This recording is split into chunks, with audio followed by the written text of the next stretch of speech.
Assalamualaikum warahmatullahi wabarakatuh.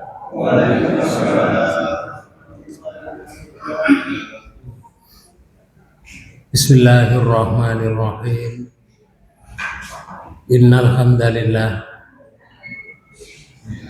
nahmaduhu wa nasta'inuhu wa nastaghfiruh wa na'udzu billahi min shururi anfusina wa min sayyiati a'malina.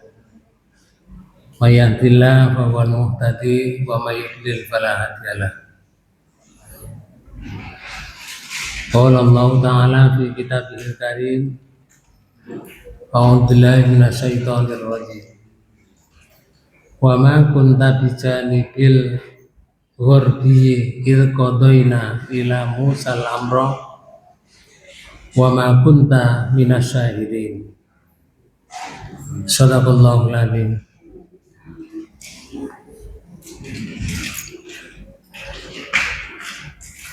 Hadirin hadirat para bapak ibu saudara sekalian yang dirahmati Allah, alhamdulillah kita dipertemukan oleh Allah di majelis ini dalam keadaan sehat walafiat.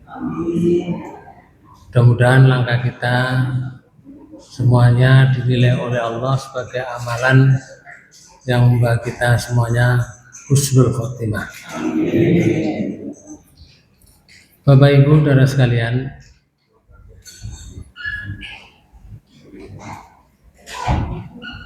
kita lanjutkan kajian kita di surat Qasas, surat 28. Pada ayat 43 itu Allah telah memberitahukan kepada kita lewat Rasulullah bahwa Nabi Musa itu diberi kitab oleh Allah, namanya kitab Taurat.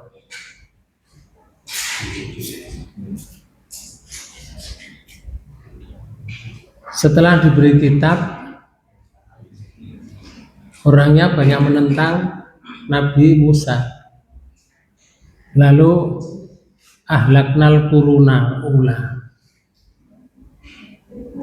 dibinasakan oleh Allah generasi yang dahulu.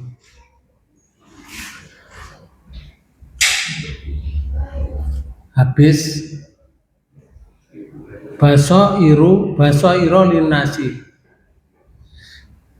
Sedangkan kitab Taurat itu adalah basairu, itu menjadi pelita bagi manusia, dan wahuda.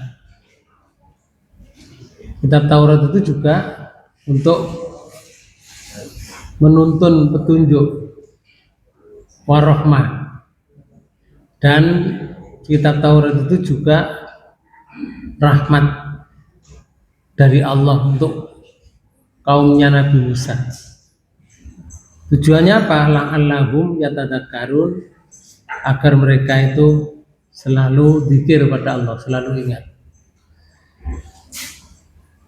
Lalu di ayat 44 ini Pak, Allah menyatakan kepada Rasulullah bahwa Rasulullah itu tidak tahu, tidak mengetahui atau tidak berbarengan hidupnya dengan Nabi Musa. Tetapi Rasulullah karena diberi wahyu oleh Allah bisa menceritakan Musa mulai dari dilahirkan sampai Nabi Musa menjadi seorang utusan Allah. Saya terjemahkan yang ayat 44 ini. Dan tiadalah kamu Muhammad berada di sisi yang sebelah barat. Terus ketika kami menyampaikan berita kepada Musa. Dan tiada pula kamu termasuk orang-orang yang menyaksikan. Jadi Rasulullah tidak pernah menyaksikan peristiwa itu, tapi Rasulullah bisa menceritakan. Itu karena tuntunan wahyu. Karena Rasulullah tidak belajar sejarah, juga tidak pandai membaca dan tidak pandai nulis, tapi bisa menceritakan. Itu karena dituntun oleh Allah dengan wahyu. Di ayat 45. Tetapi kami telah mengadakan beberapa generasi dan terberlalulah atas mereka masa yang panjang. Setelah itu ada generasi, Pak Bu, masanya panjang sekian ratus tahun. Generasi itu berpegang kitab Taurat itu lama sekali. Terus? Dan tiadalah kamu tinggal bersama-sama penduduk Madian dengan membacakan ayat-ayat kami kepada mereka. Nabi Musa yang berada di Madian itu Rasulullah ya nggak tahu, tapi Rasulullah bisa menceritakan keadaan di Madian yang dulu tempatnya Nabi bukan di Madian itu dulu Nabi Musa lari ke sana, kemudian mendapatkan istri, terus dibawa pulang lagi ke Mesir. Maka Rasulullah tidak tahu waktu itu Madian itu di mana, kemudian bagaimana, tapi bisa menceritakan. Lalu di Madian itu Allah mengutus Rasul untuk membacakan ayat-ayat kepada mereka penduduk Madian. Makanya di ayat ini disebutkan di akhir ayat. Tetapi kami telah mengutus Rasul-Rasul. Para bapak dan ibu, di sini ayat ini disebutkan makna umumnya ayat ini.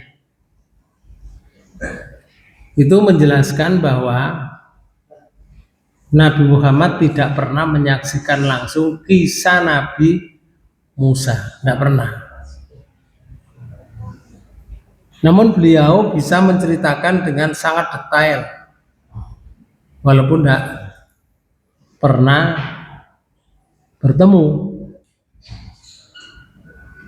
Jadi maknanya dari ayat ini, kisah tersebut adalah wahyu dari Allah, bukan hasil karangan manusia, bukan belajar sejarah, bukan pengalaman, tapi ditransfer dari Allah, namanya wahyu. Kalau ditransfer dari Allah mesti benar apa yang diucapkan oleh Rasulullah. Makanya Rasulullah itu disebut,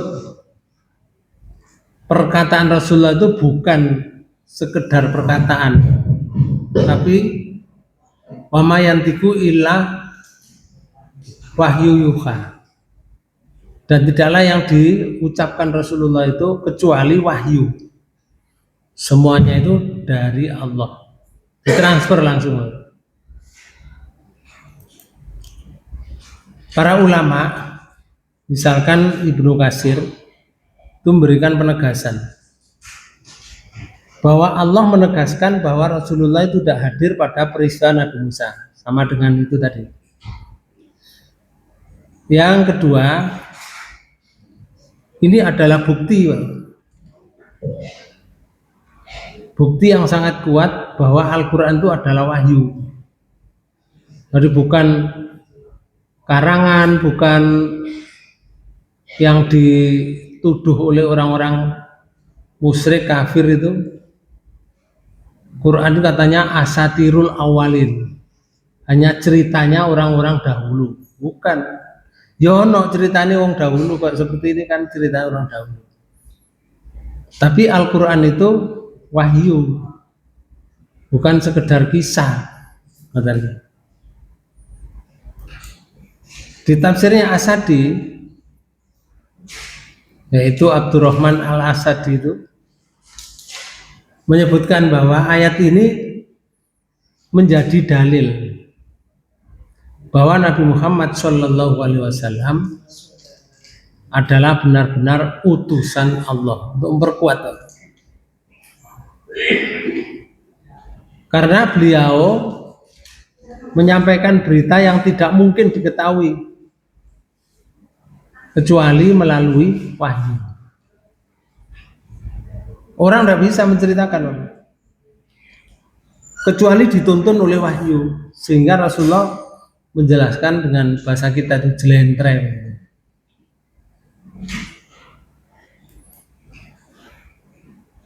Kandungannya apa ayat ini? Pertama, bukti kenabian itu namanya mukjizat ilmiah. Rasulullah itu diangkat menjadi nabi itu diberi oleh Allah mukjizat yang ilmiah, bukan sekedar pemberitahuan itu, tapi ilmiah. Sehingga Rasulullah mengetahui kisah masa lalu tanpa belajar dari siapapun. Kalau kita tidak belajar kan tidak bisa. Rasulullah tanpa belajar. Memang Rasulullah itu semua Rasul, tidak ada yang sekolah perguruan tinggi, tidak ada. Rasul itu tidak ada sekolahnya, jurusan Rasul itu tidak ada. Oke. Kalau sekolah jurusan ekonomi ada, jurusan kedokteran ada. Sekolah jurusan Rasul itu tidak ada. Dan semua Rasul tidak ada yang sekolah, langsung dibimbing oleh Allah dari langit. Namanya mukjizat ilmiah. Lalu kandungan yang kedua, Al-Quran adalah wahyu, bukan cerita buatan manusia. Jadi sing gawe niku sing critakno niku yang maha kuasa, yang menguasai dunia dan isinya, yang membuat dunia dan isinya ini Allah. Oleh karena itu yang namanya wahyu itu bukan sekedar cerita manusia, tapi datang langsung dari yang maha kuasa, Allah. Allah kan tidak tidur, Allah tidak ngantuk. Jadi sejak dunia itu diciptakan, diatur sedemikian rupa oleh Allah perjalanannya, Allah tidak pernah lengah. Walaupun sebutir debu terpantau oleh Allah. Karena Allah Maha Kuasa, yang menciptakan debu juga Allah. Hatinya manusia terdetak, ucapan apa saja dalam hati itu diketahui oleh Allah. Karena itu di dalam bahasa Al-Quran itu disebutkan bahwa Allah itu lebih dekat dari nadi kita ini, dari daging kita ini. Allah itu lebih dekat, saking dekatnya itu, sampai Allah menyatakan Allah lebih dekat. Contoh, saya buka surat 6, surat 50. Surat 50 ayat 16. Okay. Surat Qaf.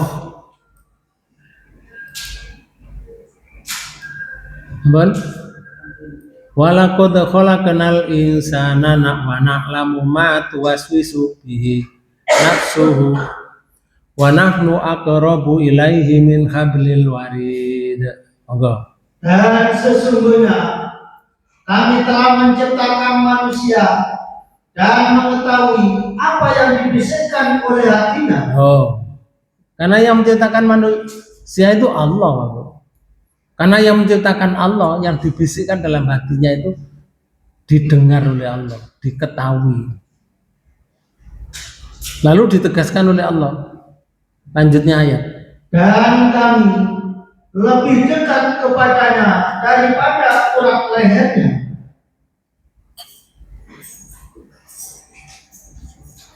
Urat leher itu kan nempel. Allah lebih dekat, masih lebih dekat daripada urat leher. Urat leher harus nempel, Allah masih lebih dekat. Makanya kalau kita itu berdoa, misalkan tidak ngomong dengan mulut, berdoa dalam hati, didengar oleh Allah. Orang didolimi orang, mungkin tanahnya diambil, mungkin warisannya nggak diberikan, pun sendiri didolimi. Walaupun dia nggak doa dengan mulutnya, tapi hatinya berdoa, didengar oleh Allah. Bahayanya kalau orang dolim itu, yang didolimi itu kalau berdoa, itu doanya diterima oleh Allah. Makanya kita disuruh menjauhi perbuatan mendolimi orang. Kalau misalkan bab warisan misalkan, orang itu mestinya dapat bagian tapi tidak dapat diambil saudaranya. Diurus tidak bisa ketemu karena saudaranya yang sangat galak gitu misalkan. Orang yang didolimi tadi, misalkan meneng aja, walaupun dilolokno sampai kancane, diam saja, tapi dia berdoa, ya Allah hancurkanlah mereka, walaupun dengan hatinya di dalam hati, hancurkan mereka ya, karena hak saya tidak diberikan, misalkan, hancur Pak Bu, tidak lama itu, dia akan hancur, tidak lama, tidak tahu caranya Allah menghancurkan. Doa itu didengar langsung oleh Allah tanpa ada tabir dari langit. Makanya kalau ayat ini menyebutkan Allah itu lebih dekat dari urat nadinya, makanya kalau berdoa kepada Allah tidak usah banter-banter Pak. Allah itu dekat kok. Oke, tidak usah keras-keras. Lalu kandungan ayat tadi yang ketiga, kebenaran kisah Nabi Musa. Kisah Nabi Musa dalam Al-Quran adalah benar dan bukan dongeng. Benar, bukan dongeng. Kita dengan keadaan Nabi Musa ya lama Pak. Zaman Rasulullah aja jaraknya udah ratusan tahun. Dengan Nabi Isa saja 571 tahun. Dengan Nabi Isa. Nabi Isa ke Nabi Musa itu ratusan tahun. Jadi itu namanya generasi diberi waktu yang panjang generasinya.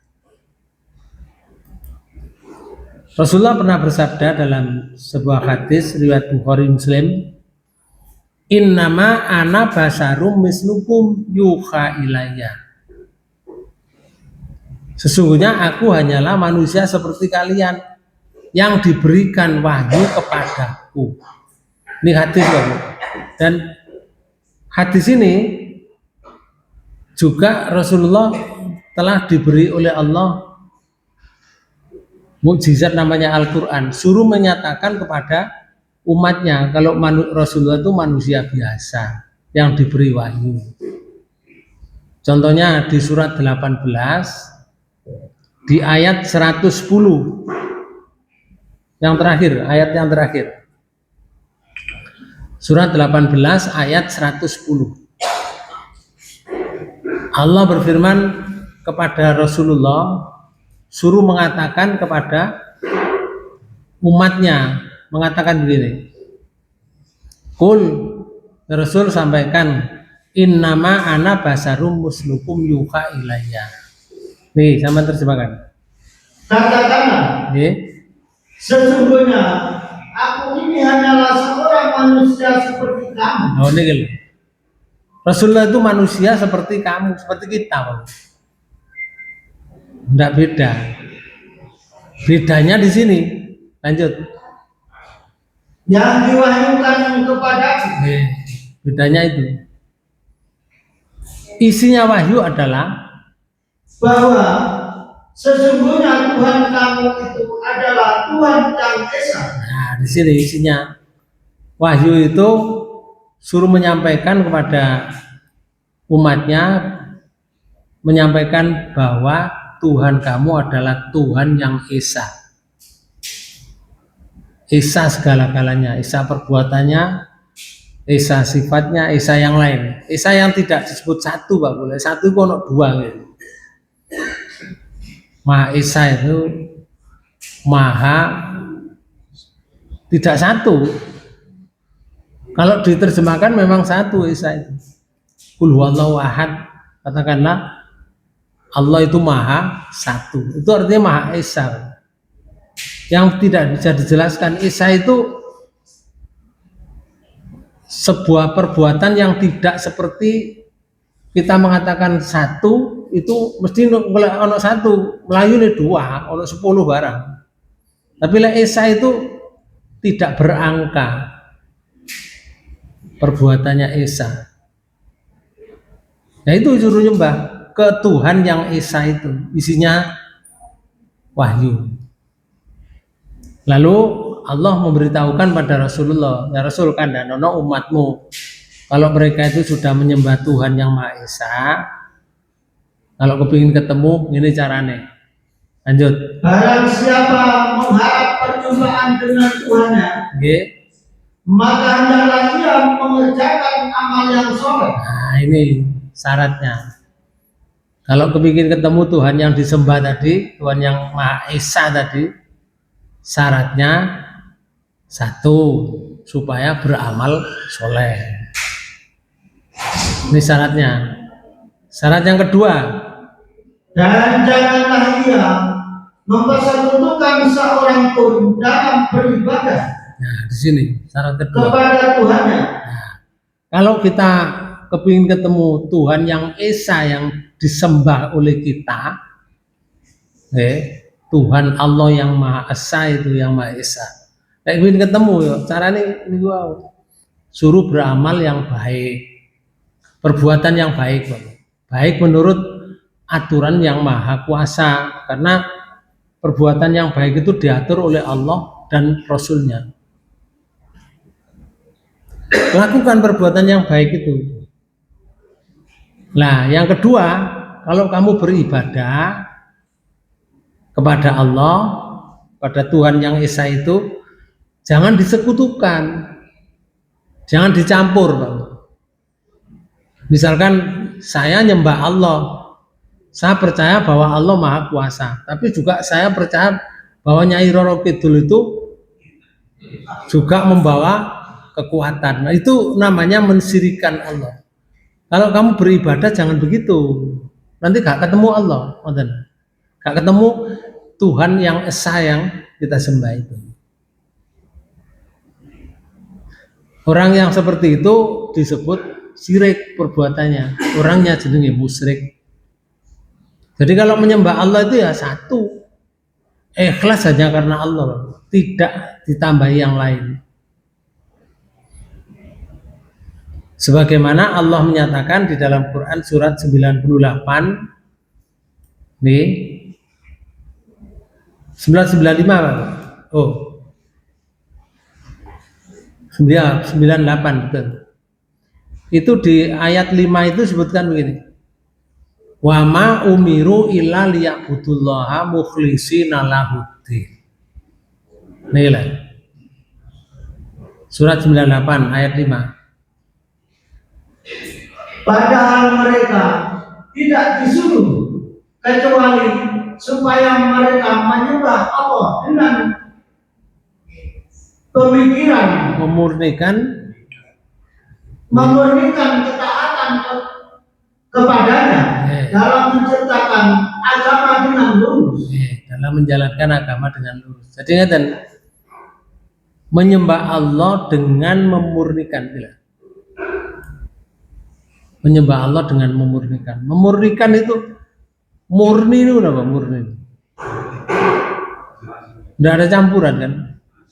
Kopi lek murni ya asli.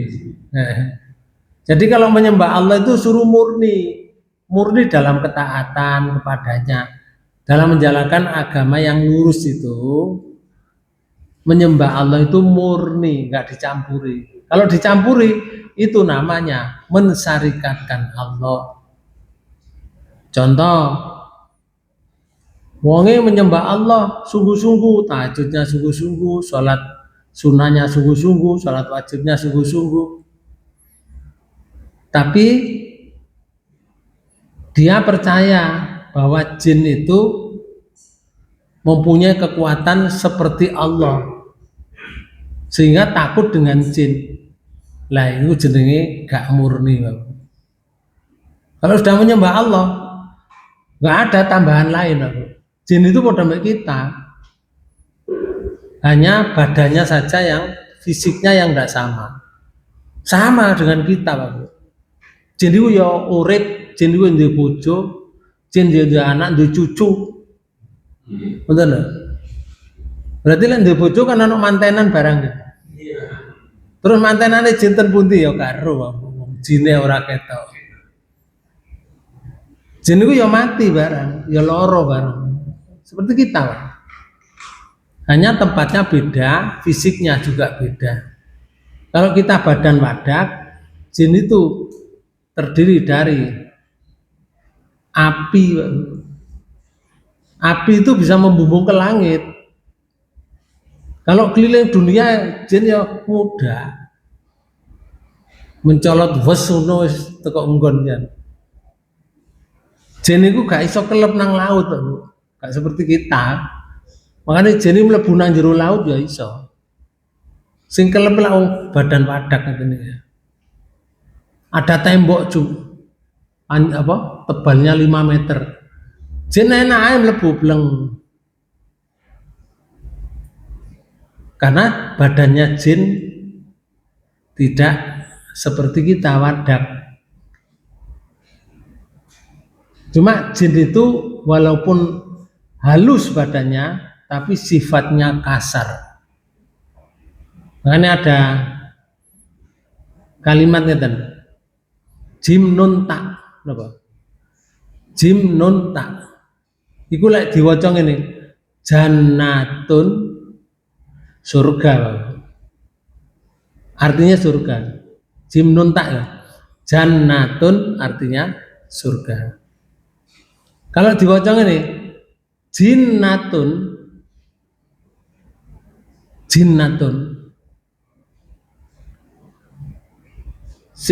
Jannatun ono jinnatun.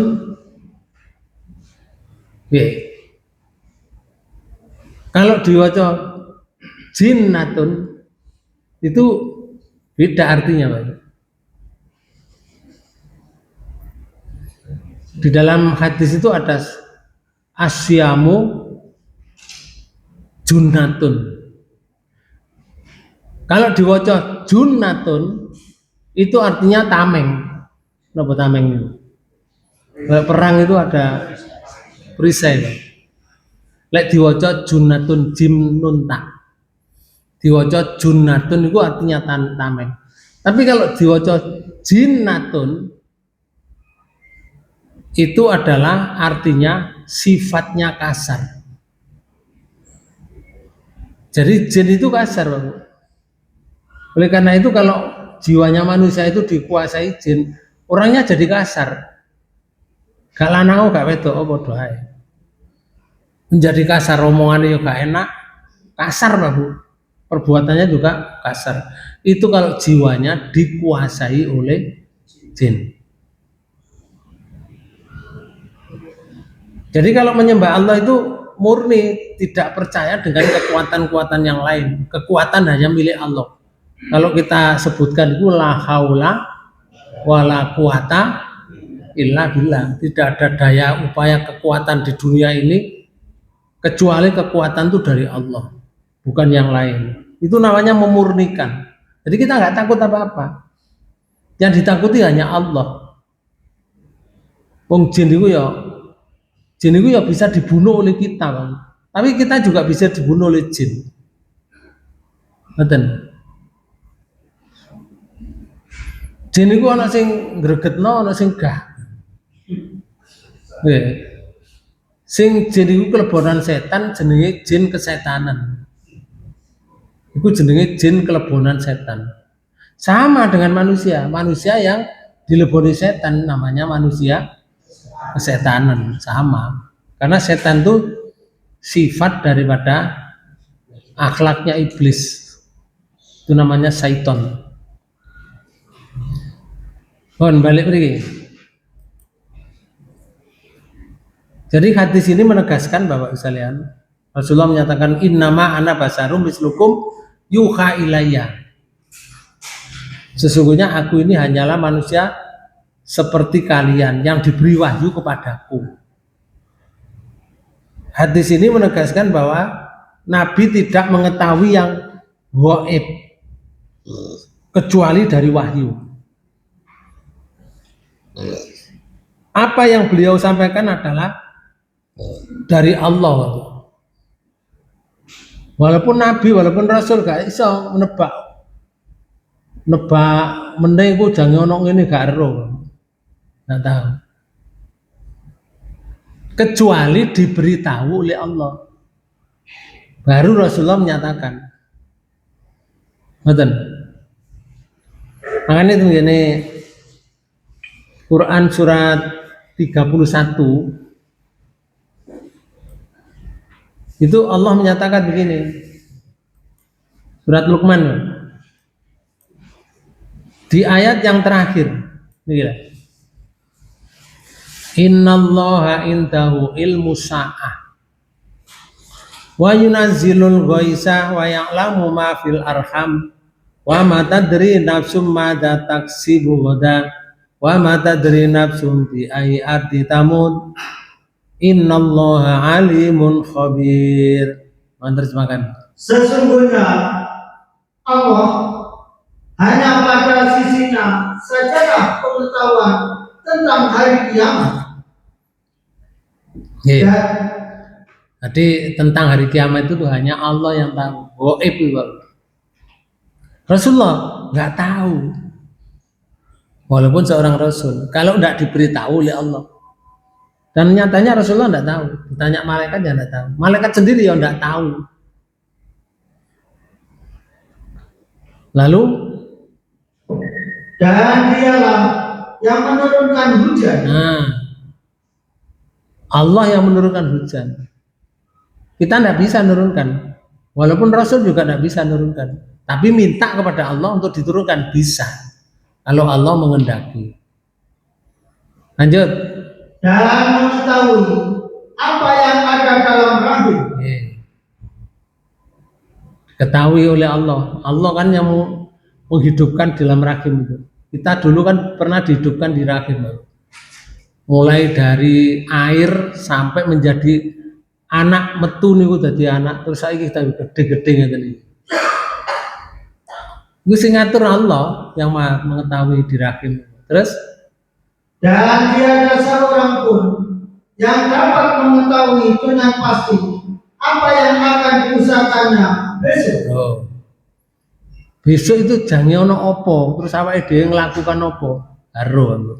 Tapi merencanakan boleh. Besok saya ke Surabaya misalkan. Besok aku akan mengerjakan ini. Kalau Allah mentakdirkan ya bisa Pak Bu. Tapi besok itu gurung mesti yang direncanakan itu mesti terjadi. Banyak Pak Bu contoh. Baru-baru ini aja yang kecelakaan di Pemalang itu. Mobil kecelakaan nabrak apa? Bis di tol, bis yang berhenti itu. Tujuannya apa? Mau silaturahim ke keluarga di Pemalang liwat tol. Dan tujuannya loh mau silaturahim. Tapi hasilnya apa? Tabrakan. Sak jero motor, sak jero mobil mati. Masa roh pula jange mati. Mau seneng-seneng guyon barang nang jero mobil. Mari mangan-mangan yo nggo panganan barang nang mobil. Enggak tahu kan.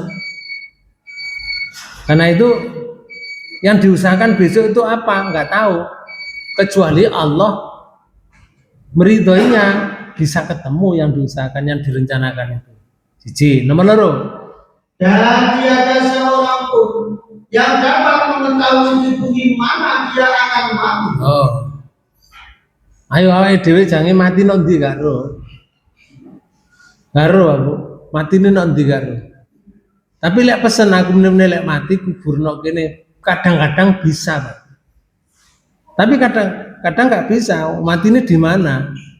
Kalau dia pas naik pesawat terus nubruk gunung, matine nang gunung, sapa sing ngubur? Gak ono entek. Bisa terjadi. Orang yang berangkat umroh terus meninggal di Mekah atau di Madinah, nggak tahu kan mati. Padahal orang itu harapannya mati di daerahnya. Fi ardi Tamud, di mana matinya? Karo kita ini nggak tahu. Saya ini nanti mati di mana ya kan? Innallaha alimun khabir. Sesungguhnya Allah Maha mengetahui lagi Maha mengenal. Para bapak dan ibu, jadi kembali di ayat ini, contoh nyata ya, untuk memahami ayat tadi 45 tadi.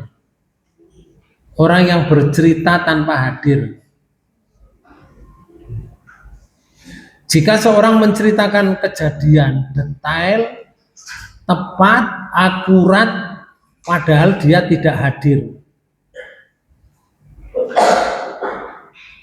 Bisa Pak Bu? Gak hadir tapi bisa menceritakan tepat, akurat, detail. Tidak bisa. Rasulullah bisa menceritakan detail, tepat, akurat, padahal dia tidak hadir. Maka pasti dia mendapat informasi dari sumber yang terpercaya. Namanya Al-Quran. Begitu juga Rasulullah SAW, kisah Nabi Musa disampaikan dengan detail, karena itu wahyu dari Allah, bukan sekedar cerita bohong, enggak. Contoh yang kedua, kisah Nabi Musa, karena ayat ini berkenaan dengan Nabi Musa. Rasulullah dikandani, Rasul kamu itu tidak hadir pada zaman Nabi Musa, tapi kamu bisa menceritakan, saya tuntun ceritanya. Kisah Nabi Musa dalam Al-Quran itu dijelaskan dialog Nabi Musa dengan Fir'aun, perjalanan Nabi Musa, mukjizat tongkat Nabi Musa. Padahal Rasulullah waktu itu tidak hidup di zaman Nabi Musa. Rasulullah juga tidak belajar dari kitab sebelumnya. Kok bisa menceritakan sedetail itu? Karena dituntun wahyu. Ini bukti bahwa Al-Quran itu adalah sebuah wahyu. Jadi kalau kita ini belajar Al-Quran, itu mesti benar loh. Karena informasinya mesti informasi yang baik, yang dari Allah, tidak informasi dari koran, dari orang, enggak. Tapi informasi dari yang Maha Kuasa, mesti benar. Jadi kalau kita belajar Quran, itu mesti benar, mesti. Kalau Quran itu mengatakan A, terus kita mengikuti A, itu mesti jurusannya surga. Tapi kalau ada Quran bunyinya A, kita tidak mau mengikuti A, ya sudah, itu namanya menyasar. Jalan itu kan ada dua ini. Fa'alhamaha fujuraha wa taqwaha, loro. Dikai ilham fujur sampai dikai ilham takwa. Ada dua. Makanya jalan itu mek loro. Lek gak bener ya sesat. Kita ini minta kepada Allah, setiap sholat dulu minta. Sehari semalam ping 17 mintain. Sing wajib tok. Minta ngene, ihdinas siratal mustaqim. Ya Allah, tunjukkanlah aku ke jalan yang benar. Siratal mustaqim, jalan yang lurus atau benar. Jalan benar itu sing ya napa? Siratal ladzina an'amta alaihim. Yaitu jalannya orang yang telah kau beri nikmat. Para nabi, para rasul, para syuhada, para sholihin, niku jalan itu yang niku loh ya Allah. Ghairil maghdubi, bukan jalan orang yang kau marahi. Orang yang dimarahi Allah itu ngeten. Islam sudah ada, aturannya sudah ada, tapi orang itu mempertahankan kebiasaan nenek moyang. Itu jalan yang dimarahi. Hidupnya dimarahi oleh Allah. Dan bukan walad dolin, dan bukan jalannya orang yang sesat ya Allah. Sesat itu Islam sudah ada, aturannya sudah ada, tapi dia memilih jalan selain Islam dalam hidupnya, itu sesat. Kemudian Bapak Ibu sekalian, Rasulullah dikenal sebagai orang yang tidak bisa membaca dan menulis. Rasulullah itu tidak belajar dari ulama Yahudi, juga tidak belajar dari ulama Nasrani. Namun bisa menyampaikan kisah pada Nabi, para Nabi dengan sangat rinci. Nah inilah namanya mukjizat Al-Quran. Pelajaran yang kita ambil dari satu ayat ini, kuatkan iman kepada Al-Quran. Bahwa Al-Quran adalah firman Allah, bukan buatan manusia. Ini perlu ditanamkan dalam hati kita. Yang kedua, percaya kepada kisah para nabi. Artinya kisah dalam Al-Quran itu benar dan penuh dengan hikmah. Jadi kalau ada kisah dalam Quran itu pelajaran untuk kita, hikmah, diambil hikmahnya. Kemudian yang ketiga, mengakui kerasulan Nabi Muhammad SAW. Artinya ayat ini menjadi bukti bahwa beliau adalah Rasul Allah, Rasulullah. Ini di ayat 44. Simpulannya apa? Di ayat surat Qasas ayat 44 ini menjelaskan bahwa Nabi Muhammad SAW tidak menyaksikan kisah Nabi Musa. Namun beliau menceritakan karena wahyu dari Allah. Inilah bukti kuat bahwa Al-Quran adalah kebenaran. Makanya ayat ini yang apa ini? Surat 28 ayat 40b. Di ayat 44 misalnya balen ini. Dan tidaklah kamu Muhammad berada di sisi yang sebelah barat ketika kami menyampaikan perintah kepada Musa. Dan tiada pula kamu termasuk orang-orang yang menyaksikan. Nah, itu secara umum begitu. Lalu di ayat 45 ini ada hubungannya dengan ayat 44 Pak. Sing ayat 45 yang menerjemahkan. Tetapi kami telah mengadakan beberapa generasi dan berlalulah atas mereka Musa yang panjang, masa yang panjang. Terus? Dan tiadalah kamu tinggal bersama-sama penduduk Madian dengan membacakan ayat-ayat kami kepada mereka. Tetapi kami telah mengutus rasul-rasul. Ayat 45 ini Bapak, lanjutan dari ayat 44, bahwa ayat ini masih lanjutan yang menjelaskan Nabi Muhammad tidak menyaksikan langsung Nabi Musa. Jadi ayat ini menegaskan bahwa ilmu Nabi berasal dari wahyu, bukan pengalaman. Lihat ceritanya di ayat 45 tadi. Maknanya apa? Kami telah menciptakan beberapa generasi di sini, Pak. Di ayat itu, Pak. Setelah Nabi Musa muncul, banyak generasi manusia, banyak generasi bawahnya itu loh, Pak. Zaman sudah sangat jauh dari peristiwa itu. Jadi mustahil Nabi Muhammad mengetahui langsung, oh generasi ini wakeh ya. Akeh, sak generasi entek, generasi kedua habis, generasi ketiga habis, generasi dan seterusnya. Gak mungkin Rasulullah tahu. Ini yang pertama. Yang kedua, di ayat itu disebutkan, engkau tidak tinggal di Madian. Itu artinya Nabi tidak pernah hidup di tempat Nabi Musa, jenenge Madian itu. tidak belajar dari penduduk di sana juga, Nabi Muhammad. Tapi Rasulullah bisa menceritakan dengan detail. Yang ketiga, tetapi kami mengutus Rasul. Yang terakhir tadi, tetapi kami mengutus Rasul. Itu artinya begini, Allah yang mengutus para Rasul, Allah juga yang memberikan wahyu kepada Nabi Muhammad. Jadi kesimpulannya begini, semua kisah yang disampaikan Nabi adalah dari Allah Subhanahu wa Ta'ala. Itu kalau kita lihat dari ayat 45 ini.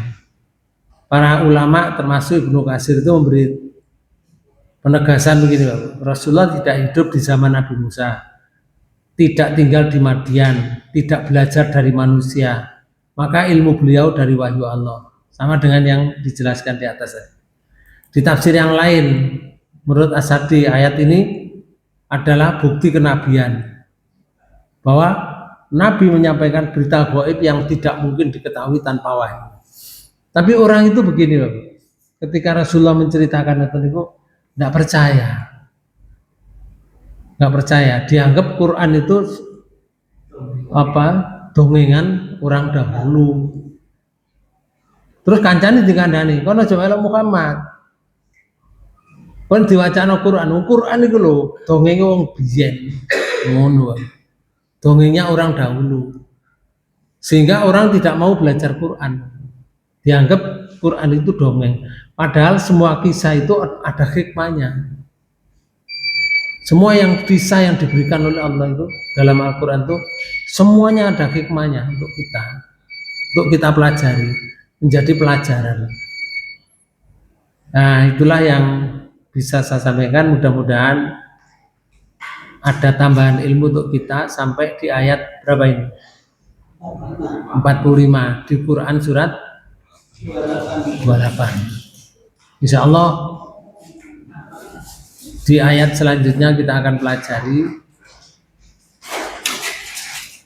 pernyataan Allah untuk diberitahukan kepada kita semuanya lewat Rasulullah. Demikian Bapak Ibu sekalian, mari kita tutup pertemuan ini dengan bacaan hamdalah. Subhanakallahumma wa bihamdika asyhadu an la ilaha illa anta astaghfiruka wa atubu ilaik. Assalamualaikum warahmatullahi wabarakatuh.